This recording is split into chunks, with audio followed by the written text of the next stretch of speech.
Good morning and welcome to Enterprise Morning this morning.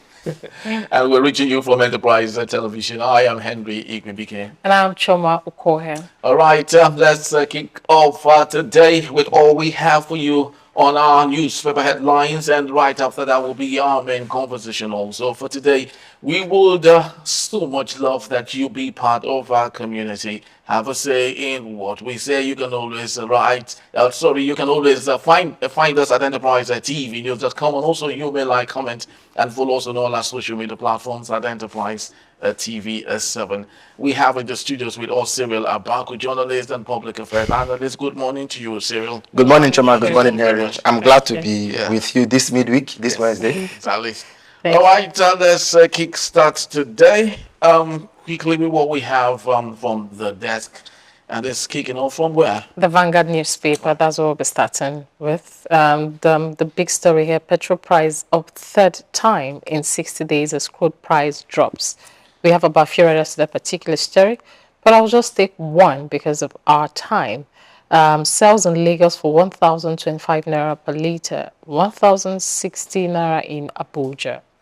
And also we have on the top strip here, NPA, that the Nigerian Port Authority, holds a container release at Apapa Port due to severe congestions. Okay, moving on, federal government yet to reach out to us, says striking varsity unions as Unilorin, UNN, others join strike. All right, I think the government are beginning to recognize the media here. It says the government and media must unite to move Nigeria forward. That's coming from VP Shatima. Okay, moving on, still on the Vanguard newspaper, we have bandits take over military camp in Niger State. Details are on page 6. Biden supports Nigeria's quest for UN Security Council set. Okay, reps probe Ikweche over assault on boat driver. Details are on page 21. That will be our main focus this morning. Now, I told you yesterday that this is a developing story, but you felt like it's not developing. Yeah, it's not developing. It's on its way out. It's on its way out. This is an exit strategy. Why are you surprised? Okay, go on. I mean, the Punch in its editorial this morning was calling for the prosecution of, which is the right thing to do. Are you bringing charges against him or not? Somebody shouldn't commit the offense and write the rules how redress should be said. What did he say? He apologized for what he did. It's okay. Then he said he was seeking help, which is basically saying he's seeking psychiatric attention. That's what it is. In medicine, if you meet a clinical psychologist, what are you going to do? Is psychiatric medicine to try to walk him through anger management and things like that. That is personal to him. But if you break the law, he's a lawmaker. If you break the law, what he did that there was gross abuse of office. And from it's one thing for you to break the law and say, because my child was starving, I was speeding and then I broke traffic, and then I beat the traffic light. Right. It's one thing. But for somebody to have beat the traffic light and then rain causes on the traffic wardens trying to stop him. In this case, he not only did he have, let's even say, an altercation, which wasn't the case. Let's even say he and the boat driver had some dissonance. He slapped him, cursed him, threatened him that he would disappear. Everything we even told him, call the IG of police. It tells you that this is not just about some momentary display. This is something that is ingrained. So why the police should explain to us why they've not said anything about prosecuting this guy? Why? The House of Reps is a boys' club. I told you yesterday not to come out of it. I called for this thing. I said that they should have that. But in turn, so what are they going to do? You'll be amazed. Bobrisky had executive privilege in prison. Then they formed a committee, the Minister of Interior. First, they said they are suspended those people that were supposed to be culpable. The people said they didn't get any suspension letters. That it was on social media. Good. I'm glad they follow me. The second one that happened, the committee specifically wrote and said this guy enjoyed series of privileges. The committee report was there, but I wonder, even the committee report left me asking a lot of questions, but at least they were willing to admit at the most minimal level that indeed, contrary to the prison code, Bobrisky enjoyed privilege that he should not have enjoyed. The committee even went ahead to justify the reason he should have enjoyed those people. And is that your remit? Should he be doing that? That's the committee report. Now let me ask, what has the minister done about the report weeks after? When Nigeria tells you they form the committee, that's exit strategy. Forget about it. The people that should have done the job by now should have been the police. And let me say this. You see, in the advanced world, when we compare first world to third, there are some key indicators. People get away with certain crimes. Of course, we know it. You know what I mean? But the point is that reps members, and not just rep member, any people who are high up there, you heard what the man said, that he will lock him up in his doghouse. Did you hear that part of the? Now people do that thing at random. Abuja, Lagos, a lot of they do. What has law enforcement on its own been able to do to curb that? Why haven't you ever seen that they went to that they got a victim from intelligence? You understand that they got somebody and arrest? You see, because the point is, if you don't set an example, people will not people will not sit up. We don't run society based on morality and conscience and good understanding, because we define these things in different ways. The reason we've been told that even God didn't leave man to his conscience. But knowing his status, of course, in the society, this is a honorable that was duly elected. I understand that he is a citizen just like every other person, but his status, don't you think that it is good enough to say, okay, he has apologized, which of course is uncommon for people of such a... No, these days, I'm sorry, I think these days their PR managers are telling them to do that more and more. Added to that, Nigerians trust Nigerians. They actually took his report, everything he read at the plenary, and it was AI generated 100%. Which one? What he read, the statement he gave out, it was AI generated. It was not something he even sat down to even write, or something he sat down to even, or the PR in question put together for This him. is the reason where you are going with your question. See, this is something that only a judge should award. You see them say that granted bail on self-recognition. So a judge can actually be lenient enough to say, we have not seen you do this before. You need to control your anger. Go and sin. If a judge does that, nobody will complain, frankly speaking, because a judge has all the powers to do whatever. If the people now want to, you see, the thing is this. If we even have that, the young man involved has decided that he doesn't want to press charges, and that, you know, he has sort of reached middle ground with the lawmaker, in which case I'll think that his lawyers will talk to the lawmakers' lawyers. Then if that was even happening, it would have been a different case. That's why I told you that somebody cannot commit a crime, then write the rules by which that matter is resolved. It means when you are saying our society is one in Henry. I hope we know that Nigeria is where it is today because her privileged ones have kept it there. You know what I'm saying? Her privileged ones have kept it where she is today. So people like this must be, if you don't make an example out of these people, they will not learn, they will not change. That's the problem. He didn't win his election for the fact. He didn't win in the Abia, South Abia North is represented. He didn't win. Labour Party won. It was only because the person was now, a court now said, because of certificate forgery issues, that person should step down. And this is the reason sometimes they say, go and do a rerun. So that anybody winning an election must win it directly from the people. That way, it will.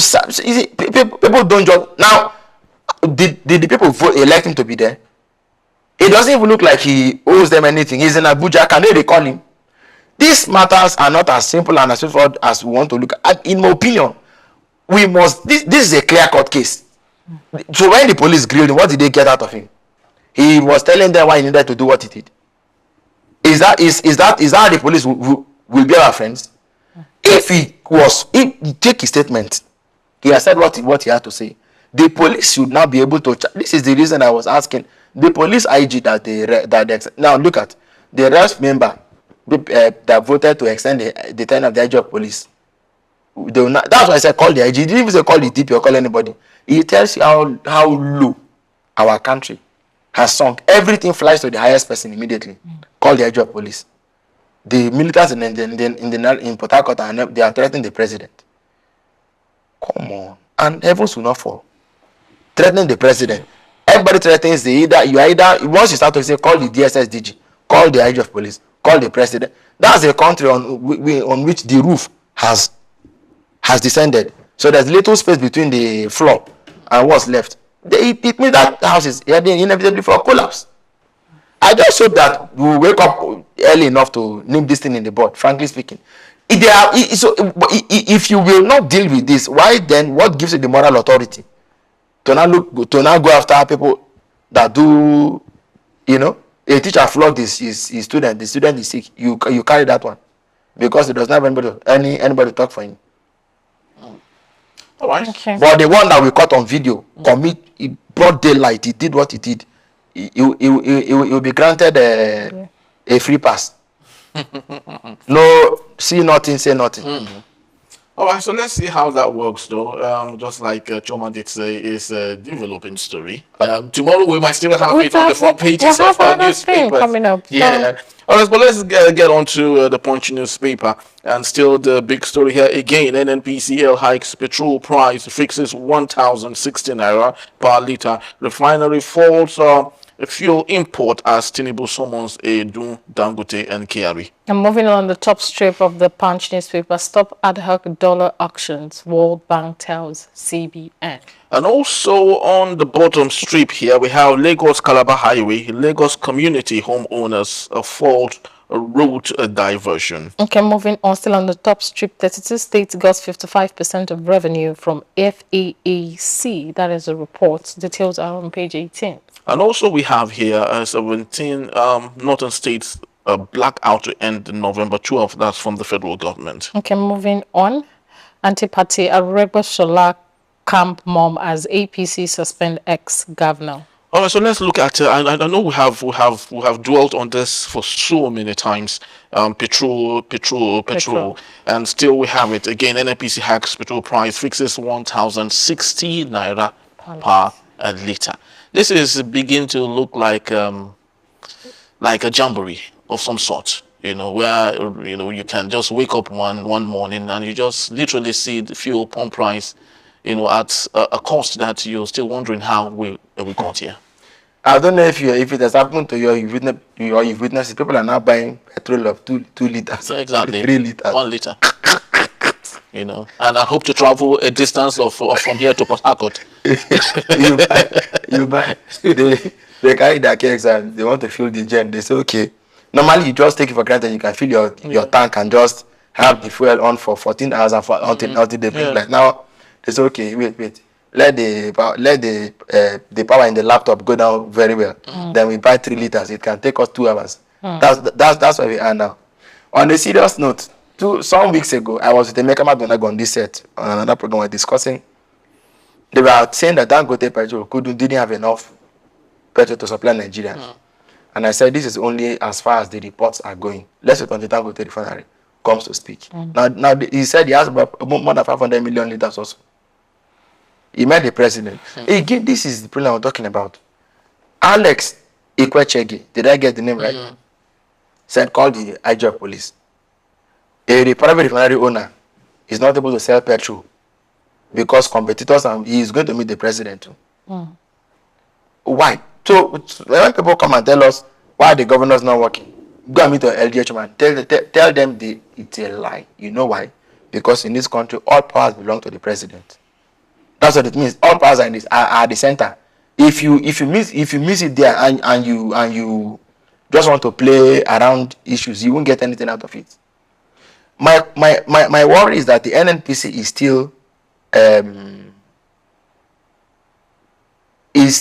now they're raising the price of petrol. Is that not so? We could have thought that with CNG coming on board, they shouldn't be raising the price of petrol too much. This CNG is a boogie. It's a serious boogie. The real thing is still petrol, and they know it's a boogie. The real thing is still petrol. Maybe in the long term, CNG may work if it will, but the real thing is still petrol. And right now there is greater opacity, there is greater politicking, and to borrow the words of Barry Sofel, there is greater witchcraft in how you never really understand what you're reading sometimes.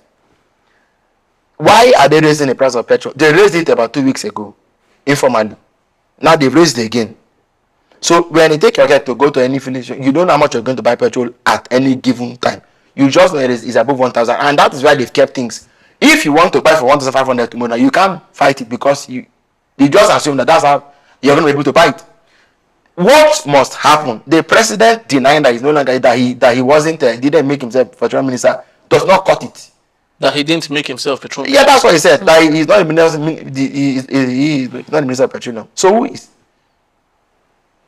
First of all, the president is minister of every ministry. The portfolio you keep, you appoint a minister of state without a certain minister. So is that now? And then we are seeing the result we are seeing in the sector. Should we be happy about that?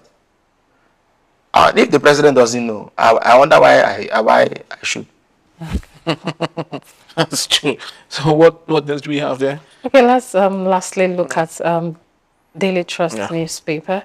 And the big story here, customers express frustration as banks' IT glitches linger. And we have about 2 readers to the particular story. Development widening trust deficit. Upgrades have messed up small businesses. That is coming. Details of the particular story are on page 4. And also we have a Sultan is alive. The Sultanate Council says. Okay, gunmen sacked to the 3 communities in Niger State.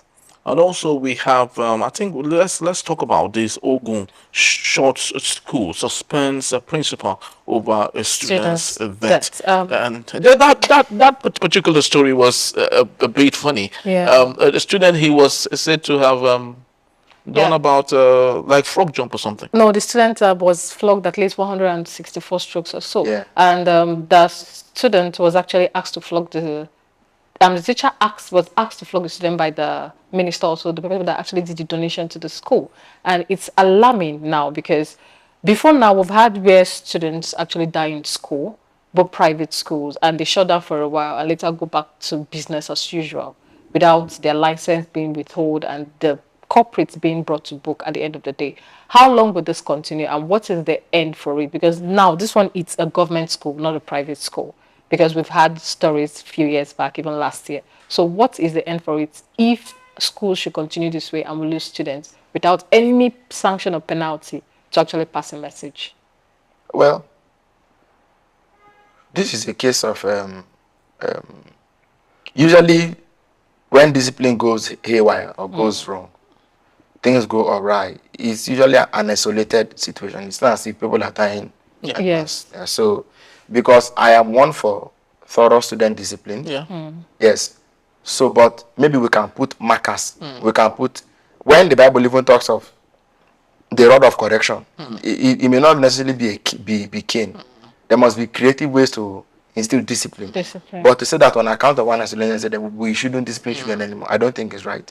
Even caning could come in very extreme cases, okay? But there must be measures to apply for students. The way we are still at that rudimentary level when the cane was an answer to everything. When I was small, we called it Dr. Do-Good. But we can't take away discipline. But then it shouldn't be like the cane is always available. Teachers shouldn't be a terror to their students, actually. Students come late to school, there should be punishment for that. They misbehave in class, there should be punishment for that, you know. I think there was a teacher who was telling me how she disciplines children and they beg and say they won't do it again and they actually change and learn. So when they go for their NUT conferences, they shouldn't be fighting for salary increase alone. They should discuss these issues. At parent-teachers meetings, they should be discussing these things. How is it done elsewhere? What best practice can we copy from other civilizations to our own? It's not enough to just, now he has flogged the child. There's negligence there. There's all sorts of things. First of all, flogging the child 164 strokes of the cane doesn't sound like discipline anymore to me. Anyway, it sounds like you're doing something else. That's no longer correction in love. That's something else actually. It's no longer correction in love. It's something else. I attended a secondary school, in which the discipline was actually extreme, because even those who left the school to join the army came back and said that there was more discipline in our school than there was even in the Biafran army that they joined. The discipline in my school was extreme, was harsh. You know, they said even in the army they didn't see that level of discipline, and so it just somehow, and you know, we borrowed it's a culture in many schools across Nigeria actually.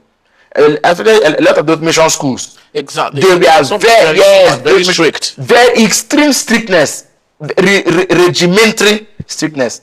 But times are changing, so we also have to change. But we shouldn't drop discipline anyway. But let's try to change and adopt. When you open a school in a very remote area, the options are few. They may not be connected to the world outside. They may not be able to see how this thing is done elsewhere. So they are stuck with what they've known, what they've carried on from their own generation. So you can't be using a 1980s model in 2024. You're going to be having this sort of outcomes. Because I wanted to ask, even the missionary schools till date, we still have that strict measure of discipline in those schools, but we don't see this sort of issues where. Yes, we don't. I mean, because I haven't really dug into the story. But again, these schools you're talking about, I'm sorry. I mean, I don't mean to be offensive. Community-owned schools usually don't rise beyond certain levels. If you community, so community model, like those schools only attract village people. They are too. So, and what do they know? Every teacher has, every family, every parent, teacher, everybody. So those places, a teacher may even convert the debt somebody is owing him, or the quarterly he had with a neighbor. Yes, now. So 164th of the cane. Are you a beast? Are you a terror? What do you mean by that? 164th of the cane. That teacher will made to face trial. Yes, because I can remember. You should be charged to court. Back in the day while we were still in school, usually at the end of the term, they ask us to bring handcrafts. So usually those who do not, we tend to be creative. So then we maybe produce slippers or whatever from our own materials. We recycle things to produce things. While those who bring broom are highly rated than we that created something from recycling. So it still boils down on re-educating our teachers. So they understand the way to go about things. I think so. Yeah, very true. I want to say thank you, Sulabako, for your time. Thank you so much. And thank you so much, Karen. Thank you. When we return, hands off Fubara. That's the warning from Niger Delta warlord Asari Dokubo to FCT Minister Yesom Wike. He says, the governor must not be removed from office. Stay with us.